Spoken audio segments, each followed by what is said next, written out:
एक अच्छा घर, बढ़िया लाइफस्टाइल, बड़ी कार और एक खुशहाल हैप्पी फैमिली, ये ड्रीम होगा ना आप सबका। पर रियलिटी क्या है? एक 9 to 5 की नौकरी, ऑर्डिनरी लाइफस्टाइल, ईएमआई का बोझ, डेडलाइन की टेंशन और फैमिली वो तो बाद में देखेंगे। पिछले 3-4 साल से आपकी लाइफ ऐसी नहीं चल रही क्या? ऐसा लग रहा होगा ना कि किसी ने ऑटो पायलट मोड ऑन कर दिया हो। ना जॉब स्विच हो पा रही है, ना इंक्रीमेंट हो रहा है, ना पैसा बच रहा है और ना ही डेवलपमेंट हो रहा है। बस हो रहा है तो क्या? खर्चा, वो भी खुला खर्चा। क्रिसिल की ये रिपोर्ट बताती है कि पिछले कुछ सालों से इंडिया में सेविंग रेट 18% तक हो गया है, जो कोविड से पहले 21% पे था। कहने का मतलब लोगों के पास खर्चा करने के ऑप्शन इतने सारे हैं कि उन्हें पैसा बचाने की जरूरत ही महसूस नहीं होती। और इसी स्पेंडिंग हैबिट की वजह से कहीं ना कहीं इन्फ्लेशन भी इंक्रीज होती है। एक्सेसिव डिमांड के कारण बायर्स अपने अकॉर्डिंग प्राइस फ्लक्चुएट कर पाते हैं। और साल 2020 के बाद से कार मार्केट और लग्जरी मार्केट में तो ये फ्लक्चुएशन सबसे ज्यादा देखने को मिला है, क्योंकि लोग खर्चा करने और ज्यादा पे करने के लिए तैयार हैं, पर पैसा बचाने के मामले में एकदम जीरो। एक इमरजेंसी सिचुएशन और सब बर्बाद। कुछ ऐसा ही हाल था ग्रैंट सेबिटियर का भी, पर उस इंसान ने इस ट्रैप से बाहर आकर अपने लिए ऐसी वेल्थ बिल्ड करी कि वो लाखों लोगों के लिए एक एग्जाम्पल बन गए। और आज उनका पैसा मिलियंस में कंपाउंड हो रहा है। और उन्होंने एक फेमस बुक भी लिखी, फाइनेंशियल फ्रीडम, जिसने करोड़ों लोगों की लाइफ को चेंज किया। दरअसल ग्रांट जब अपनी कॉलेज की पढ़ाई खत्म करने के बाद जॉब ढूंढने निकले, तब उन्हें पता लगा कि आगे की लाइफ में अब बस अच्छी नौकरी करनी है, अप्रेजल लेना है, पैसा कमाना है और नाम बनाना है। पर जिस नाम और शोहरत को वो ढूंढ रहे थे वो कहीं खो सी गई और उन्हें आदत लग गई इम्पल्स स्पेंडिंग्स की। वो खर्चा करने लगे, लोगों की देखा देखी अपने आप को बदलने लगे और उनकी एस्पिरेशन बदल गई। उन्हें अब बॉस के ताने और रोज रोज की झिकझिक पसंद नहीं आ रही थी। अब एक सपनों की दुनिया में रहने वाला जो इंसान होता है ना, वो कभी ज्यादा समय तक किसी के अंडर दब के काम नहीं कर सकता। और ग्रांट के साथ भी कुछ ऐसा ही हुआ। एक दिन परेशान होकर वो सब कुछ छोड़ छाड़ कर वापस घर की ओर निकल पड़े। कुछ समय जब वो अपने घर पर रहे, तब उन्हें समझ आया कि मैंने अपनी जॉब को 14 घंटे दिए हैं और अपने लिए कुछ भी नहीं बचा पाया। एट द एंड इनके पास रेंट तक देने के पैसे नहीं थे और अब बचे हुए $2 के साथ अपने पेरेंट्स के घर पर रहने लगे। ग्रांट को समझ आ चुका था कि ऐसे तो काम नहीं चलने वाला। और एक बार की बात तो उनके पेरेंट्स ने भी उनसे पूछना शुरू कर दिया कि वापस कब जाओगे। तब ग्रांट एक जर्नी पर निकले। उन्होंने काफी स्टडी करी,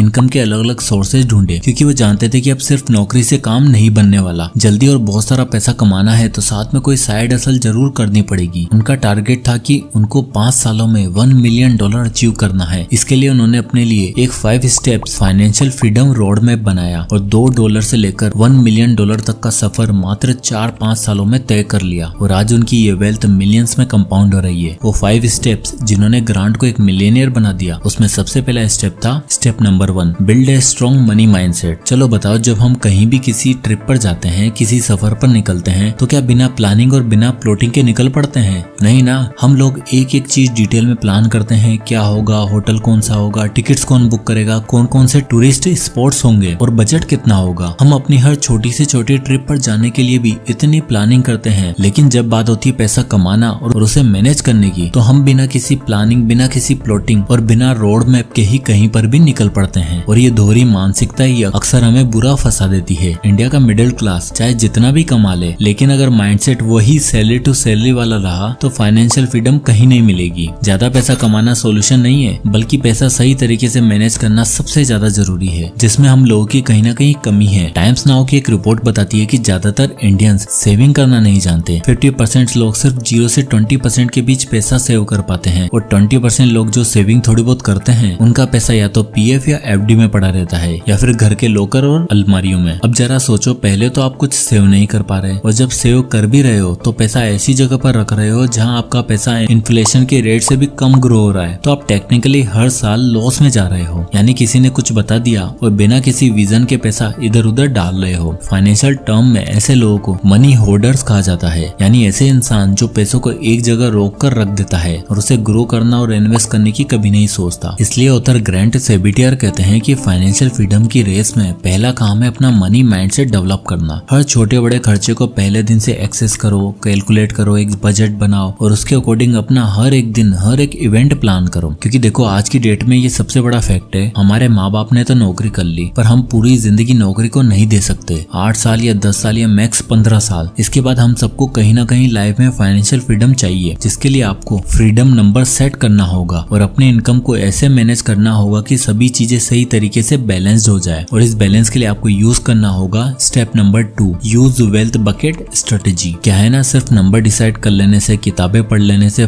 फाइनेंशियल फ्रीडम अचीव की जा सकती तो लाइफ कितनी आसान होती ना, पर अफसोस ऐसा नहीं है। आज की डेट में लोग सोचते हैं ज्यादा पैसा कमा लो तो फाइनेंशियल प्रॉब्लम खत्म हो जाएगी। देखो, प्रॉब्लम पैसा कम होने से नहीं है, पैसों का मैनेजमेंट ना होना की वजह से आती है। इसलिए जरूरी है कि आप जो भी जितना पैसा अर्न कर रहे हो उसे अलग अलग बकेट्स में डिवाइड कर दो। इनको वेल्थ बकेट भी कहा जाता है, यानी एक ऐसी फाइनेंशियल स्ट्रेटेजी है जो सिखाती है कि आपको अपने पैसों को अलग अलग कैटेगरी में रखना चाहिए ताकि स्टेबिलिटी और ग्रोथ दोनों एक साथ मेंटेन हो सके। तो इस वेल्थ बकेट में आपको टोटल 4 बकेट बनाने होते हैं। तो सबसे पहला बकेट आता है इसेंशियल बकेट। ये वो बकेट है जिसमें आपकी डेली लाइफ की जरूरतों का सारा पैसा आता है, जिसमें रेंट, इलेक्ट्रिसिटी, खाना पीना, ट्रांसपोर्ट और बेसिक नीड्स आती है। इस बकेट का काम है आपकी नॉर्मल लाइफस्टाइल को सही पेस पर चलाना ताकि आप बिना किसी स्ट्रेस के काम कर सको। इंडिया में ज्यादातर मिडिल क्लास लोग अपनी इनकम का 80 से 90% पैसा सिर्फ इस बकेट में खर्च कर देते हैं, जो इंस्टेबिलिटी का सबसे बड़ा कारण है। लोगों को लगता है कि सब जरूरी है इसलिए सब यहीं उड़ा देते हैं, और ऐसा करने से आपकी लाइफ के अगले 40 साल तो क्या 60 साल भी रिटायरमेंट प्लान नहीं कर पाओगे। इसलिए एसेंशियल बकेट के लिए 60% मैक्सिमम होना चाहिए। इसके बाद अगला बकेट आता है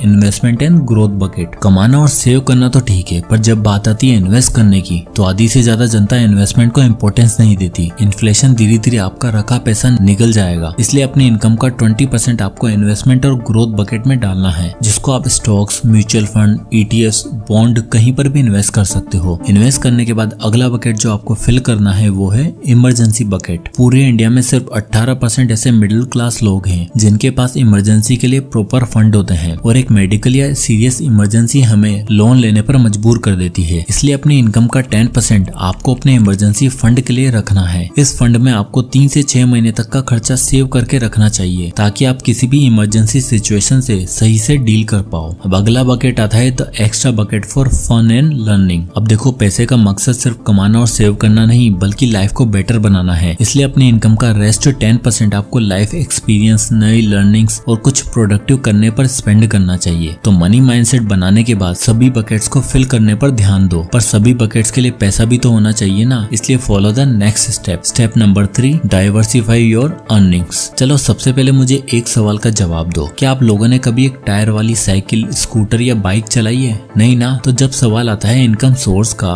तो आप सिर्फ अपनी प्राइवेट जॉब के भरोसे क्यों बैठे रहते हो? देखो, अगर आप सोचते हो कि जॉब के साथ कुछ नहीं किया जा सकता, सैलरी से काम चल रहा है तो कुछ और क्यों करना, तो आप लाइफ में कभी भी फाइनेंशियली फ्री नहीं बन पाओगे। इसलिए जरूरत है मल्टीपल इनकम सोर्स बनाने की। और आज की डिजिटल दुनिया तो ऐसी है जहाँ आप अपनी फाइनेंशियल साइकिल में एक नहीं बल्कि 2-3 कितने भी टायर ऐड कर सकते हो और अपनी फाइनेंशियल साइकिल को और भी ज्यादा स्टेबल बना सकते हो। देखो, अगर हमें टाइमली अपना बकेट्स भरने हैं और वेल्थ से भरपूर फ्यूचर बनाना है तो एक्स्ट्रा इनकम सोर्सेज जैसे freelance, passive rental, side business, course और ब्रांड बना सकते हो, जहाँ से आपको अपनी जॉब के अलावा भी एक्स्ट्रा 20 से 25 हजार रुपए आराम से आ जाएंगे। 25 साल के IT इंजीनियर राहुल भी काफी लंबे समय तक अपनी नॉर्मल जॉब वाली सिचुएशन पर चल रहा था, और बाद में उसको रियलाइज हुआ कि अगर ये गया तो इनकम का कोई सोर्स नहीं होगा। इसलिए उसने वीडियो एडिटिंग सीखी और रेगुलरली जॉब के बाद डेली वीडियो एडिटिंग करता। धीरे धीरे राहुल ने अपना पोर्टफोलियो बनाया और अलग अलग वेबसाइट जैसे अपवर्क, फाइवर और लिंक्डइन जैसे प्लेटफॉर्म पर शोकेस करना शुरू किया। उसका काम लोगों को पसंद आया और फाइनली उसे अपनी पहली गिग मिली। और राहुल मुंबई के अंधेरी वेस्ट में रहता है, जहाँ का रेंट है लगभग 15 से 20 हजार रुपए, और अब उसके पास अपनी 60 हजार की IT की नौकरी के अलावा 25 हजार का एक्स्ट्रा फ्रीलांस सोर्स भी है। और तो और एक डेटा के मुताबिक इस समय इंडिया में 15 से 20 मिलियन लोग फ्रीलांसर हैं जो जॉब के साथ एक एक्स्ट्रा इनकम सोर्स बना के चल रहे हैं ताकि फ्यूचर में उन्हें कभी भी लोन और EMI पर निर्भर ना होना पड़े। अब देखो, जरूरी नहीं कि मैं आपको भी फ्रीलांस करने के लिए कह रहा हूँ। अगर आप ऑलरेडी एग्जॉस्ट हो जाते हो तो आप पैसिव इनकम सोर्सेज भी बिल्ड कर सकते हो, जहाँ से आप एक बार कोई भी कोर्स बना सकते हो जिससे आपको हर महीने रेवेन्यू आए। अगर आपके पास इनफ पैसा है तो आप रियल एस्टेट प्रॉपर्टी में भी इन्वेस्ट कर सकते हो, जहाँ से आपको मंथली रेंट आता रहेगा। तो जो भी करो, बस ये ध्यान रखो, अपने सभी बकेट्स को पूरा भरने के लिए आपको हमेशा एक एक्स्ट्रा इनकम सोर्स चाहिए होगा, वरना एक पहिए वाली साइकिल एक दिन आकर बड़ी बुरी फंसेगी। पैसा कमाने के बाद, बकेट बनाने के बाद अब बात आती है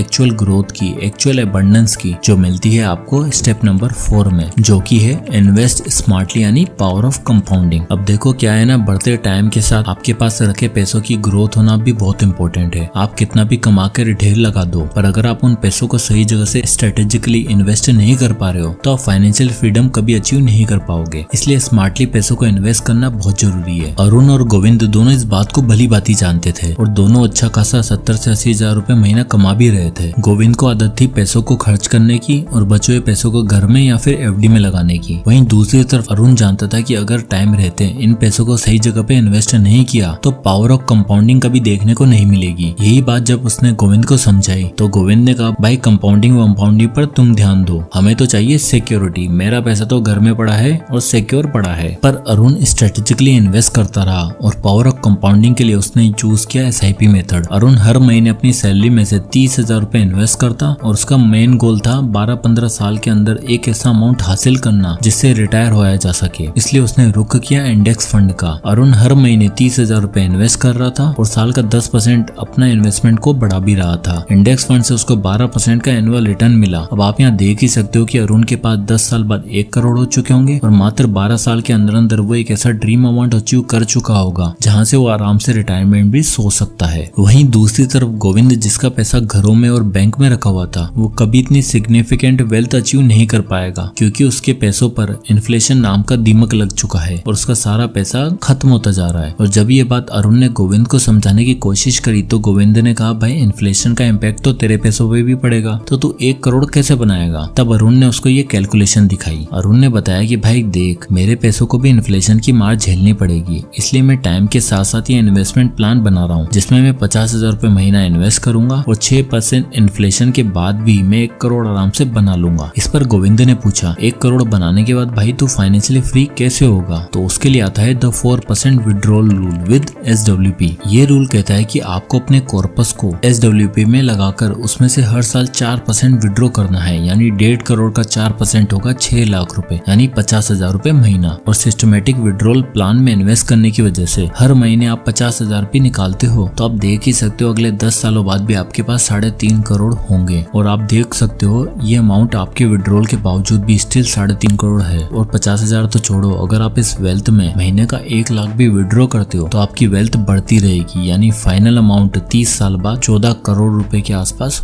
होगा। Step number 5, maintain a financial discipline. At last financial freedom की रेस में महारत हासिल करने के लिए ऑथर ग्रांट कहते हैं कि इस दुनिया में कुछ शुरू करना सबसे मुश्किल नहीं है, बल्कि उस काम को कंटिन्यूअसली करते रहना, डिसिप्लिन बनाए रखना सबसे मुश्किल काम है। और जिस इंसान ने इन 4 स्टेप को डिसिप्लिन के साथ फॉलो कर लिया, फाइनेंशियल फ्रीडम उससे ज्यादा दूर नहीं है। आप जितने भी सक्सेसफुल लोग देखोगे, उनके रूटीन और उनके डिसिप्लिन ने ही उन्हें इतना फाइनेंशियली स्टेबल बनाया है। वो हर एक रुपए के लिए प्लान, अर्न, स्पेंड और इन्वेस्ट का रूटीन बनाते हैं। इसलिए आपको भी अगर ट्रू सेंस में फाइनेंशियली फ्री होना है तो आपको स्मार्ट स्पेंडिंग की आदत डालनी पड़ेगी, बजट बनाना होगा, वेल्थ बकेट्स बनाने पड़ेंगे। हर एक्सपेंसेस को करने से पहले ये देखना होगा कि उसका ROI क्या है। अगर आप सिर्फ सेल या 30% ऑफ देखकर सुपरमार्केट जा रहे हो और जो सामान की जरूरत नहीं है वो भी उठाकर लाते हो तो आप इम्पल्स बाइंग कर रहे हो। इसलिए हर एक्सपेंसेस को करने से पहले 24 घंटे का वेट करो और अगर आपको 24 घंटे के बाद भी वो चीज जरूरी लगती है तो उसे खरीद लो, वरना अगर अल्टरनेटिव दिख रहा है तो पैसा सेव करो और उसको बेटर यूज करो। At the end author Grant Sabatier यही करना चाहते हैं कि लाइफ के जिस मोड पे जो गलतियां उन्होंने की हैं उससे उनको बहुत कुछ सीखने को मिला और आप अपनी लाइफ में भी वो फाइनेंशियल मिस्टेक्स ना करो। इसलिए ये 5 स्टेप्स रोड में फॉलो करो, फाइनेंशियल डिसिप्लिन बनाओ, उससे फ्रीडम अपने आप अचीव हो जाएगी। जय हिंद।